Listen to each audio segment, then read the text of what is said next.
คันลูกสาวเบิ่งคลิปนี่อยู่แม่อยากเว้าหยังกับลูกสาวเว้าได้เด้อเอาที่เว้าจักสิเว้าสิว่าจัง เบามันมาหาเจ้าละวะมาเบิ่งมาแย่งเจ้าอยู่ใช้อยู่ ปลด ใช้ ปลดออกก็เว้าจังซี่แหละบ่ บ่เปิดบ่เปิด เออ เลยรถแม่ เบามันก็เข้าเองบ่ต้องเปิด บ่จักไปยัง นางเอ้ยนางเลียมว่อนสวัสดมาหาแม่ในเด้อลูกเด้อแม่เป็นนักเป็นแห้งละใดเฮือนอยู่เฮือนเจ้าก็บ่มีอึดข้าวอยากปลาแม่ก็เป็นหัวไข่หัวโน่แม่ไปขอกินข้าววัดแม่ก็แค้นฮักแค้นคนแม่ก็เป็นรอยน่ะแข้งขายางบ่ได้ไปบ่เป็นน่ะมาหาแม่ในลูกเอ้ยแม่เป็นนักแม่เป็นแห้งแล้วมาหอดให้แม่แน่ เดี๋ยวอยากให้ลูกกลับมาเนาะแม่เนาะ อยากให้ลูกกลับมาแล้ว ไปหลายปีแล้วบ่ฮู้ว่าเป็นไปเป็น ลูก มา ก็ไปหลายปีเดี๋ยวลูกบ่เลยบ่ไปกลับมาหาแม่ แม่เจ้าก็ซื้อทิ้งนี่แหละแม่จะบ่แม่นผู้อื่นผู้ใกล้ดอกซื้อทิ้งนี่แหละจะมาลูกเอ้ยเรียมสวัสดนางบ่อนสวัสดนางเรียมบ่อนสวัสด เคยเอิ้นใส่หมอหนึ่งอยู่บ่แม่ บ่ บ่ ลองดิลองเบิ่งเพราะว่าขน้อยเฮ็ดคลิปตามหาแต่ละคนนี่บางคนเพิ่นเอิ้นใส่หมอหนึ่งบางคนเพิ่นก็เอิ้นไปบ้า มาเขาบ่ได้ไปบ้านเราจะสิ ไป บ้า บ้า อยู่ไส หาให้เพิ่นคิดฮอดคิดถึงพ่อแม่นี่แหละไปอยู่ไสมาจังได๋ให้เพิ่นฮู้ แม่สิเป็นยามใดแม่ก็เห็นแต่คนมากำมือมากอดมากำมือแม่สิเป็นยามใดก็มากอดมากำมือแม่ห้องขึ้น ห้องว่าสิตายนี่นะว่าไว้ใจสิขาดสิตายนี่แหละบ่ตายลูกเอ้ยจักผีทางใดทางใดจักควรผีบ่ายจักควร ควันพี่บ้าอันแลเห็นอยู่ในตาเนาะ มา มันพี่ดงพี่ปลาก็ตาย มันสิเป็นบาหมูยามใดแหละแบบลักษณะว่ามีคนมากำมือเนาะ อืม แบบมีคนมากำมือ มัน เนาะ ว่าผู้ชายกับ มากำมากอดลู มัน ก ก็เป็นแล้วเนาะ มากอด เป็น เจ้านี่บ่ แม่นแหละ กอดเจ้าฮัดเขาจะหายใจบ่ได้บ่ อันใจบ่ได้สิตายนี่แหล้ว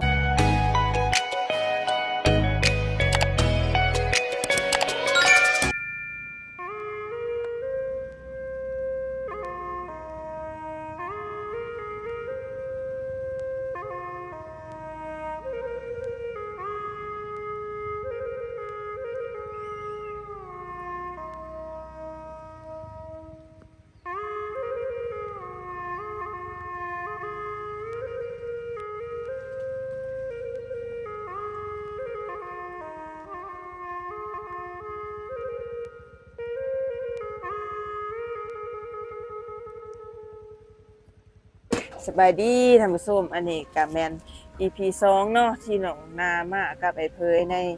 มื้อนี้ที่ว่าเขาจะมายาม3ครอบครัวเนาะอันนี้ก็เป็นครอบครัวที่2เนาะ แม่น อยู่บ้าน บ้านรับ14 อืม ชื่อบ้านเพิ่นบ้านคนใช้บ้านคนใช้เมืองมะเกียง แข็งกับประซักเนาะอันนี้แม่เฒ่าผู้นี้เพิ่นได้อยู่ผู้เดียวท่านผู้ชมเดี๋ยวเขาจะมีมาเยี่ยมยามเมืองต้นเพิ่นเนาะสำหรับท่านผู้ชมท่านใดอีกต้นหรือว่าอยากแบ่งปันช่วยด้วยเพิ่นก็มาฟังนํกันว่าเพิ่นอยู่จังไดกินจังไดเนาะ ต้องถามรายละเอียดเพิ่นสุดอะ โดย ว่าตอนนี้เฮามาเห็นเพิ่นอยู่เฮือนอยู่ โดย ที่จะว่าไปสอบถามเพิ่น อ๋อ รายละเอียด เห็นบอกเพื่อนเพิ่น แม่นนะ อ๋อปะ ครับเพิ่นเด็ก โอ้ นี่เพิ่นจะกินน้ำฝนคือกันนะท่านผู้ชมนี่ผู้ขาดเคินที่ทำงานพยายามแต่ละคนโซนายแม่นจะกินจังซี่แหละท่านผู้ชมเอ้ยตรงน้ำฝนอาบตรงน้ำฝนกินเนาะเพิ่นว่าบ่มีหวยมีหยังข้างเที่ยงแถวนี่ฮะตรงนั้นกิน กินตรงน้ำฝนกินลูกเอ้ยเพิ่นว่าสบายดีแม่เฒ่าไอ้เพยเพิ่นพาขาน้อยมายามเด้อขาน้อยชื่อน้องหน้าเด้อไอ้เพยเคยมายามได้เทื่อนึงฮะ เป็นบ้า โอ้มีลูกคนหนึงแต่ว่าเป็นบ้าอยู่ในห้องว่าซั่นมาขาน้อยขอติดไม้เด้เอามีมาฝากเด้อแม่เฒ่าเด้อเอา หมาหมูสักหมาหมู โอ้เป็นบาโม อืม โอ้เป็น เป็น แบบ หัน นัก 62 ปีแม่นี่82 โอ้ กก ไม่เฒ่ามีลูกจักคนเนาะ แม่บอกเป็นบ้า มีผู้เดียวนี่บ่ ผู้เดียว โอ้ผัวแม่เด็ก ตายแล้ว อ๋อผัวเสียแล้วแม่เฒ่าชื่อหยังเนาะ แม่ท้องมี แม่ทองมีเนาะลูกผู้หญิงลูกผู้ชายแม่ มียิ่งหนูกก โอ้ ขยาม มายาฮะ ว้าทุกลื่นบ้านลื่นเมืองหมู่แล้ว แม่เฒ่าอยู่นี่ดนน่ะบ่ด้วยว่าลูกใหญ่มาแต่ไส เอาพัวบ้านนี้เลย เอามาเอาผัวบ้านนี้ เออ แตะกี้แต่ก่อนแม่เฒ่าเกิดอยู่ไสบ้านเกิ อยู่ ด ขนาดเพื่อนไส้ เวิ้นไส้ ซ้ายคล้องเฮา อยู่บ้านขนาดเวิ้นไส้ อืม อยู่ไสเนาะ แข็งไหน ขนาดผ้าคล้องบ่นั้นลูกบ่ได้ไปบ่ แข็งได้จำบ่ซักนี่บ่ แข้งจับประซัก อ๋อ เมืองคนทอก โอ้แม่เพิ่นเป็นคนบ้านเกิดแม่อยู่เมืองพนทอง อืม มาเอาผัวอยู่บ้าน อยู่ นี้ บ้านขนาดมาเอาพัวอยู่นี้ โอ้อืม บ้านแม่เป็นบ้านเมืองคนทอก โอ้แม่อยู่หากินแนวไหนไผก่อนไผยืนปัจจุบันนี่แม่เฮ็ดหยังเบียก ลูกเขาไปขอท่า โอ้ผู้นี้ไปออกไปขอทานแม่อยู่ ขอ บ้าน ท่านตามบ้านหมู่ซักไปแล้ว เออ ซักในทางขนมขนมเขาย่อเขาเห็น อืม มาเถื่อกับตำรวจเห็นตำรวจมาส่ง อ๋อนั่นสิเว้าแหละอาชีพดูกับไปขอทานเนาะ ขอท่านแล้วเน็ตยังก็บ่ได้เด้ รับจ้างทั่วไป รั กับ จ้างทั่วไป เขาก็บ่ ก็บ่ได้ ได้เอาได้เนาะ บ่เขาบ่ เอาไป เอา ซักเป็นยามเนาะแม่เนาะ คือบ่เขาบ่เอาหั่นบ่ย่านไปซักถือไม้ถือตอกถือหยังปัญญาเขา อืม สิเอามา แม่ ตายอ ยั ยู่ ง ป่า เฮ็ด อยู่โรงปัญญาเขา แม่ยังเฮ็ดเวียกได้อยู่บ่ แม่เฮ็ดอยากบ่ได้ อืม เพิ่นเข้าไปหาได้บ่ เออได้บ่ เข้าปเบิ่ง ได้ ยามได้บ่ จริงเอ้ยจริง โอ้น้องหน้า ออกมานี่เบิ่ง เคยเห็นแต่ลูกเล่า โอ้ เข้าไปหาลูก เออ ข้าง ออกมานี่ลูกออกมานี่ เอามีมาฝาก เป็นบางนึงนี่ ๆบ่ เช่นอัน แล้ว นั้น มาหมวดพวกเพื่อน โอ้ เป็นอยู่ ฝาก นี่ บ่ เออเป็นโเออ้ อ มา เป็น กำลังเป็น ใบดีบ่ได้ออกไปหากินบ่มื้อนี้ มันได้ไปเลยลูกไปหาขอทาสเพิ่นมากิน แขนกะฮักพวกเพื่อน โอ้แฟ ซัก นฮักบ่ ใช้ หัวหันมันมุนเบิดอะนะ ใช้ขออนุญาตเบิ่งแขนได้ไหม แขนนะหันเบิ่งแขน คือว่าคนแท้แท้ โพดแล้วมันหัก ดีเองได้ลูก เพราะเขา มีไผเป่าไผเฮ็ดหยังดีเอง อืม ถ้าเขาเพิ่นกันแต่ก็แล้ว6-7ใบแล้วเขา โอ้ไปวัด บ่ มื้อ เว้า นี้ ดอก ไป บาง ซัก วัด ใส่ บาง ผ้า มา ขาว เพิ่นก็ยันเฮาเจ็บเฮาปวด โอ้ มันหัก ว้ายแกต้องหัก ดีเองแหละบ่ได้มีผู้เป่าผู้พล มันดีเองเนาะ ดีเอง ฮักจะเกลือเลย ท้องถือว่าเลยอันนี้ก็ฮักมาเพลงก็ฮัก ลูกเจ้ากิ้งๆบ่แม่ ลูกเก่งๆนี่กก ขอ นะ อนุญาตถามชื่อเดี๋ยวจะได้ เจ้าคือมันท่าซื้อเพิ่น ชื่อเจ้า ดู คือ มีผ้า บนพระ หักเพิ่นเอิ้นอยู่ในอันเพิ่นลักๆเอิ้นหันเจ้าทิ้ง โอ้ชื่อ วังหนึงนี่เพิ่นเพิ่นเฮ็ดตอนรับบุญปี อาศัยอยู่2คนนี่บ่ น้องคนอีละ 2คนนี่แหละ 2คนเนาะ อยู่2คน วันสั่งการปฏิบัติแนว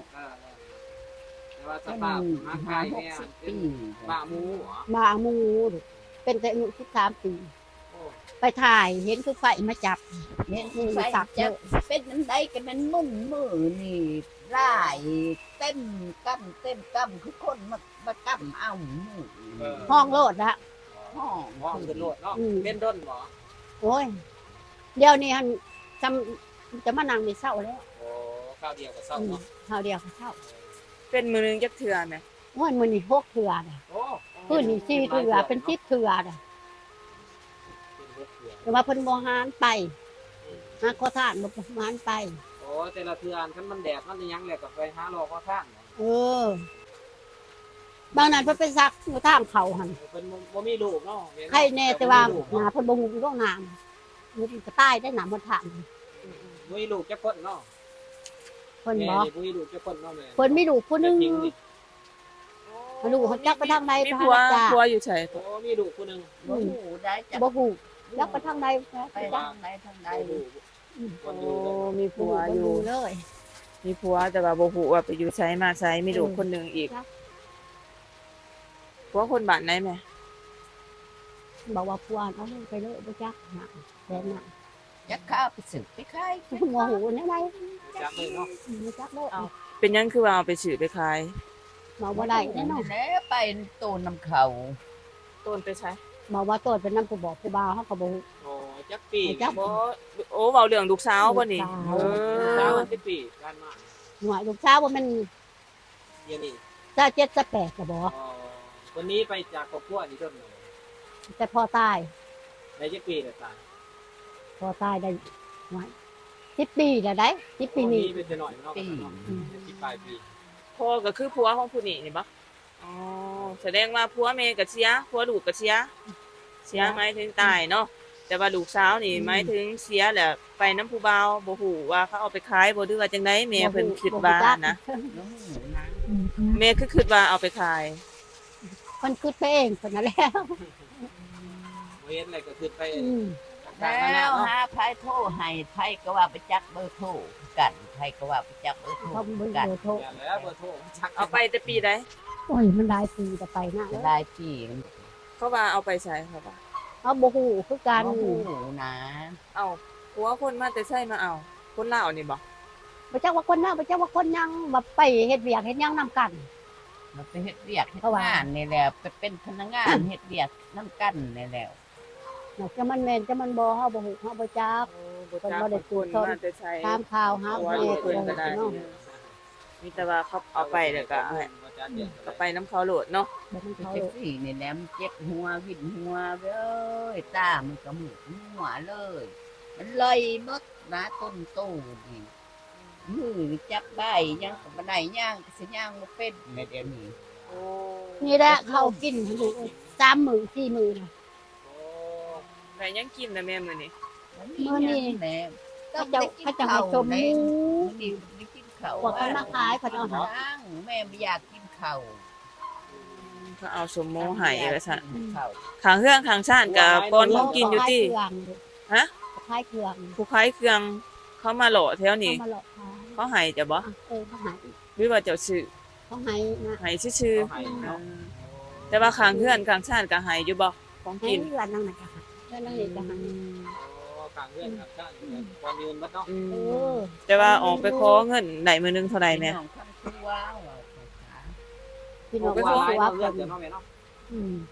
ตัวลายก่อน ว่าหรือเอ้ยนี่แหละแม่ก็นอนหมุนอยู่ในนี่แหละ เออ คนผัว มีความมาเฮ็ดให้ แม่ขาดเดืออันคันว่ามีผู้เพิ่นอีตนอยากช่วยเหลือแม่ต้องการแบบใด ขาดเกินวันไหน ก็บ่จักสิเบาเด้อนางเอ้ยเอาแต่เพิ่นอีดูจนตาแม่สิว่าอย่างไรอันนั้นอันนี้แม่ก็บ่กล้าว่า แม่ว่าเลยแล้วแต่ผู้ที่เพิ่นสิช่วยแบบใดเนาะ อืม แม่เว้าได้เลย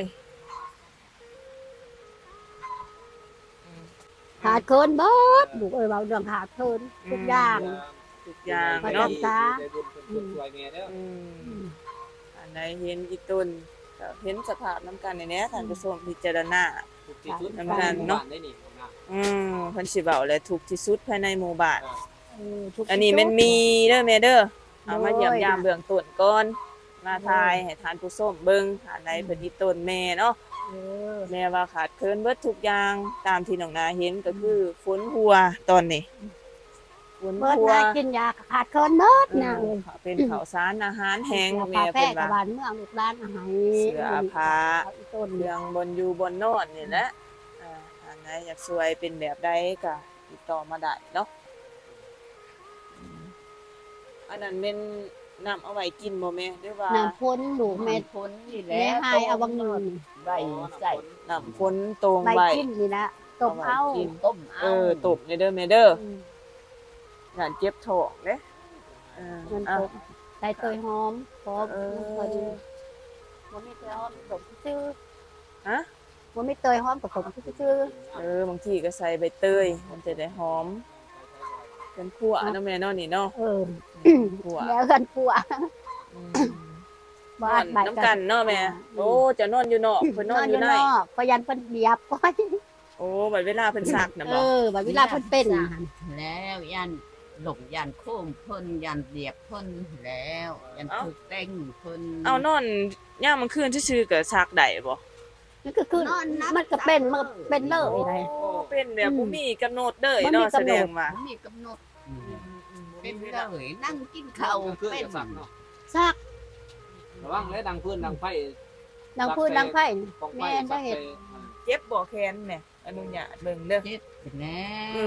มันแบบว่าหักหลายคอได้เนาะแม่ ตัว เนาะ นี้หันดีเด็กกระดูกมันสวด สั อก อก บ่าหมูนี่ท่านผู้ชม นี่ สร้าง ก เป็ ระ น ดูกสวดออกเบื้องนี่ นี่สวดเบิดแล้วกระดูก ตัวนี้ นี่ เห็นออกกระดูกสวดออก อืม ดีเองนางเอ้ยด้วย บ่ได้ปวดบ่ฮะ ปวดปวด ครูบาอาจารย์เขาว่าเจ็บบุญเจ็บประดาบบุญเป็น โอ้ ตา มันขดมันเข่าบ่ได้หักเข่าบ่ได้เลยนี่ มันเขาโบกแหละ เบิ่งขอเบิ่ง แล้ เด้อ วบุตรน้องหมอ นี่ เราเองเอาไงเนาะ โอ้นี่หักเข่าบ่ได้เลยท่านผู้ชม เราทำ เป็นยอด ไปหุ้มมา สัก เขาบ่มีเงิน อันนี้สักถึงยังจังเป็นแห้งแนวนี่ โต๊ะนี่ โอ้สักตุกเคลื่อน โต๊ะเคลื่อนเด้ จนแขนพับเข่าบ่ได้จังซี่จนเหยียดจังซี่เลยเก่าผมก็บ่ได้ว่าซั่น บ่ได้เขาตัดผมเพิ่น เออ หัวนี่ให้เพิ่นเบิ่งที่ลูกหัวนี่นางเอ้ยเบิ่งในแถวนี่ ซักมือหนึงเป็น10เทื่อว่า ไป ซั่น ต่ำเพื่อนต่ำอีหยังเข้าหันหัวแตกไปดีเอง เดี๋ยวจะแม่ ไปขอเงินได้มือหนึงเท่าไหร่แม่เท่าไหร่สิเขานั่น โอ้รอบบ่ได้แล้วเรื่องพอเงินเด้ได้ที่เรามือละ20-30พัน40-50พัน บ่ ก็ตามที่ปัด พอจะได้ซื้อเขากินนี่แหละซื้อยานะซื้อยากิน ยากิน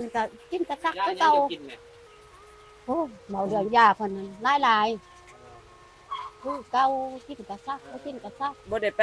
ปัวคลินิกบ่ บ่ บ่ บ่ แต่ เคย ยัง ปั น้ ว อยปัวอ ไก่ ยู่ แล้วมีเงิน ยังน้อยปัว สงสารกันเนาะเปียกเบิดแล้วแถวเนาะเปียก เปียก อยู่ใน ทั้งในก็เปียกอยาก เปียก กัน เนาะแถวตรงหน้านางก็เปียกเบิดท่านผู้ชมเลย เปียกรถเนาะ เดี๋ยวอยู่ได้ยังพอได้นอนแม่บางทีว่า เบิดเบิดแม่นี่กันเป็นเมื่อยได้เด้อเป็นเมื่อยเป็นทั้งชกแม่เป็นหลายเทื่อล่ะดิ้งบ่หูมือ แม่ก็วิ่งเขาสิออกไปหากินกับไปหาบ่ได้วิ่งมาเป็นเทื่อ บ่ได้จัก เป็น ห วิ น้าน ใจมีแต่หัวจะชวนเพิ่นเลยจะเพิ่นผูกมันมือใหม่เขาก็บ่กล้าเอาของเขา เพื่อนนี่แม่ปลูกเองวะนี่ มีบ่ อ่านเมื่อมัน อ๋อ ไหน โอ้หลังไก่เลี้ยงเชียงกันช่วยดูแลผู้ไผ่เนาะ แม่มาอยู่นี่ได้จักปีแล้ว หัวเขาแต่บ้านอายุข่อย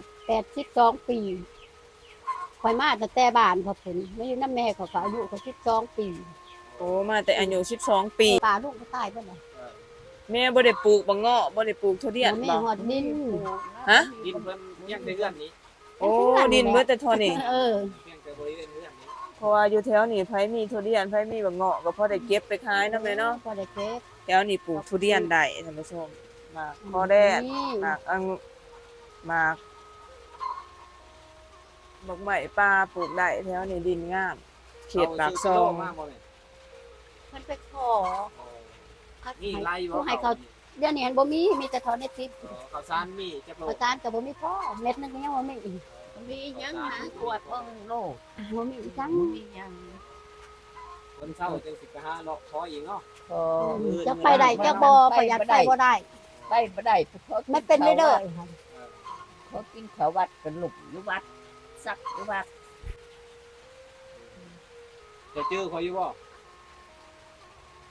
บ่แล้ว เห็นอยู่แก้มทางเด็กไปตามเจ้า อยู่ เลาะ อยู่ ขอแถว แล้ ที่พกน่ะ แล้วเราสิมาที่บุกแล้วไปหอดรักษาเอ็ด ที่ไปที่มาเจ้ากัน ไปอยู่ดอกไปรักเสาเอ็ดไปอยู่ดอกวันนั้นรักนั่นแปลกไปแล้วไปหาขอทานกิน แสดงว่ายางไกลเติบนะ ก็เลยเอาสู่หลังงาฟังว่าสิพาเกิดมาหาเจ้า อืม เตือนี่ผู้ใหญ่จะดีคนช่วยเจ้านะเห็นเจ้าหาเลาะขอแต่ละ10 ปีที่มา ก็คอนแล้วเลย คันคอนได้เนี่ย ไป กัน ขอ เก็บ เขา ผัก นี่อยากได้ยาดม กินเล นี่ ย ไป เนาะ ขอเขานี่เขาให้นี่สิหาท่านนี่เขาให้ เห็นมัน ต้อง เก็บ ดม ผัก เลย ต่าง บ่ ๆมา ได้ดมได้ดมยามองก็ยัง แล้วว่านี่ก็หาเก็บ มึน นั่นแถวกลางบ้านแล้ว มึนมึน มียา หนวดยาย หนวดไปก่อน นี่ อืมจะถูกนับเพิ่นได้ตีลูกเอ้ย เป็นมืดค่ะ ถูกเด้อขับลูกพูดดีๆแม่เด้อนางเด้อได้กำเงินกำคำได้ลูกเด้อ ดีพี่แห้ง กำบ่เนี่ยเนาะเบื้องนี้เนาะ ต้อง บ่ได้ เรื่องนี้กำบ่ได้เนาะ อืม โอ้ มึงดีกำบ่ได้ เกียดเลย ได้ งอก เกียดเลย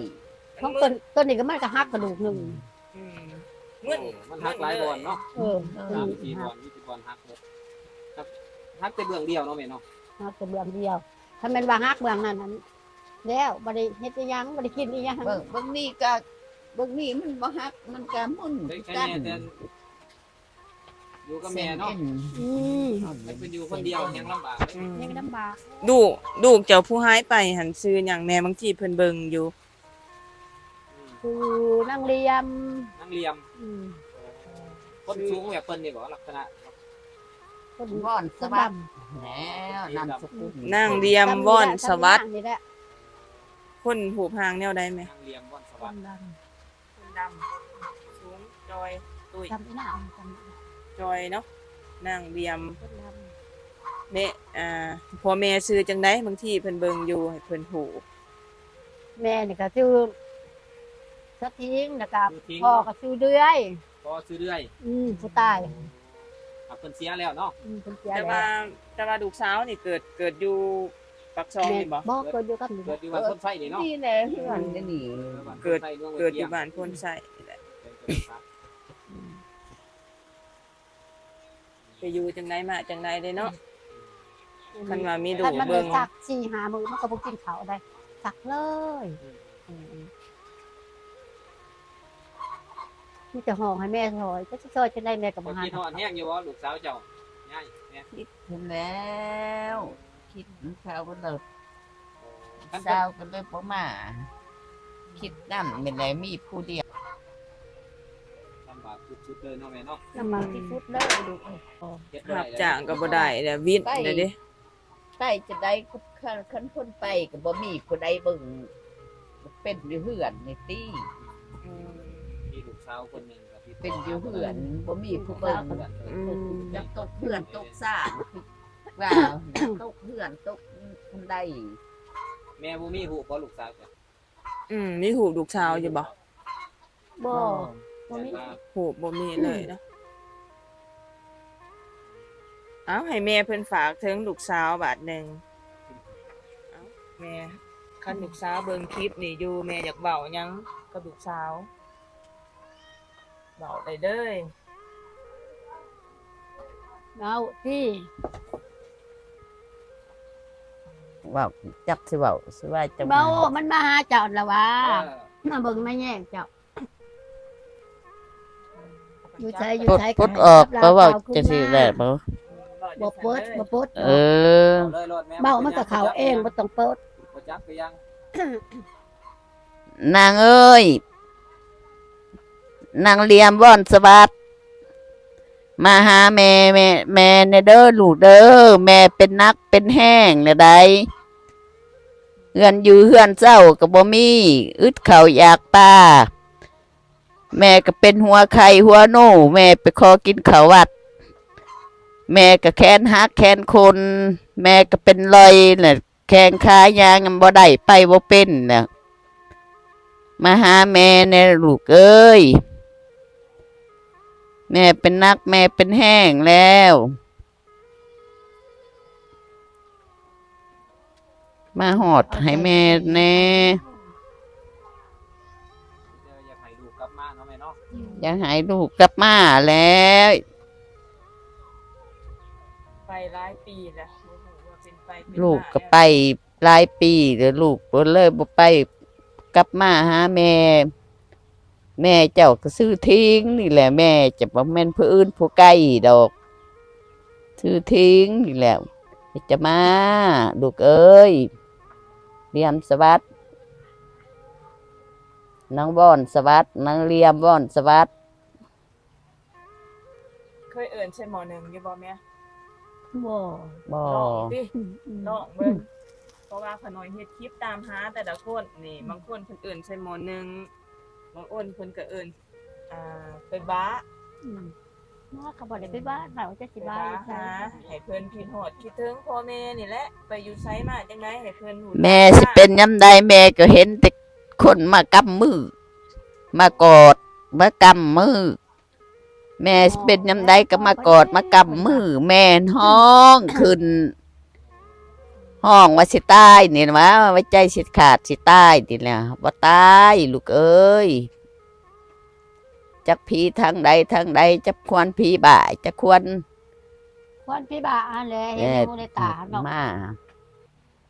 มันพี่ดงพี่ปลาก็ตาย มัน อ่ะ สิเป็นบามูยามใดแหละแบบลักษณะว่ามีคนมากำมือเนาะ อืม มีคนมากำมือ มัน เนาะ ว่าผู้ชายกับ มากำมากอดลู มัน ก ก็เป็นแล้วเนาะ มากอด เป็น เจ้านี่บ่ แม่นแหละ กอดเจ้าหัดเขาจะหายใจบ่ได้บ่ มันใจเมื่อไหร่สิตายนี่แหล้ว มากอดหัดว่าซะ คิดฮอดลูกแห้งเนาะแม่เนาะ ลองเฮ็ดใช่หมอเอิ้นใช่หมอหนึ่งได้ไหมเด้อเห็นแบบว่าคือเทนหนาเพิ่นแล้วก็เอิ้นชื่อนะแบบว่าเพิ่นไปลงทางที่ใช้มาใช้ก็ให้เพิ่นคิดโผพ่อแม่มาหาพ่อแม่นี่แหละเพิ่นกลับมามีลูกผู้เดียวก็มีผู้ชายเอาไปบ่ฮู้ว่าผู้ชายเป็นคนบ้านเมืองใดประเทศใดก็บ่ฮู้ปัจจุบันนี่แม่ก็เป็นนักคือเป็นหมาโมอยากซักยามใดก็ซัก จับ อาชี เลิ พ ก เป็น อีกแล้ว เขาไปโพสท่าน สำหรับเมเถากะเป็นวิทย์ออกงานไกลก็บ่ได้ไปเฮ็ดเวียกเฮ็ดงานก็บ่ได้ ไม่นุ่งนะ ตา ไม่หูไม่เนื้อนะแม่ไปใส่กระปะไดนะแม่ ใช้แต่ผู้เดียวนี่ออกไปโพสท่าน บางทีตีน กับ นี่ เป็นแบบนี้ อันนั้นน้ำข้านกินน่ะ โอ้ เปื่อย เอ้าแม่ต้มมีกินเด้อ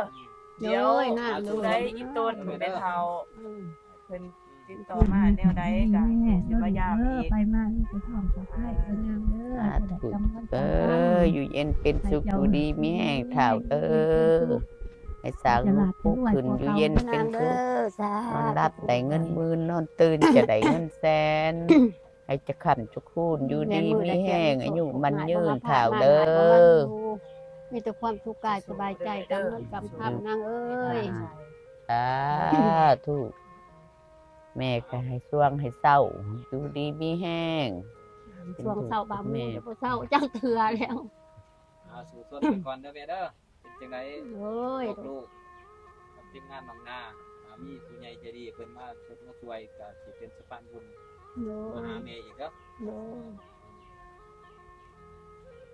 ลูกที่ใดขอตัวกลับเด้อแม่เด้อ โดยลูกโดย โดย ไปดีมีสุขแล้วขาวเด้อมีแต่ความปลอดภัยเด้อขาวเอ้ยนางเอ้ยสาธุเด้อลูกเด้อ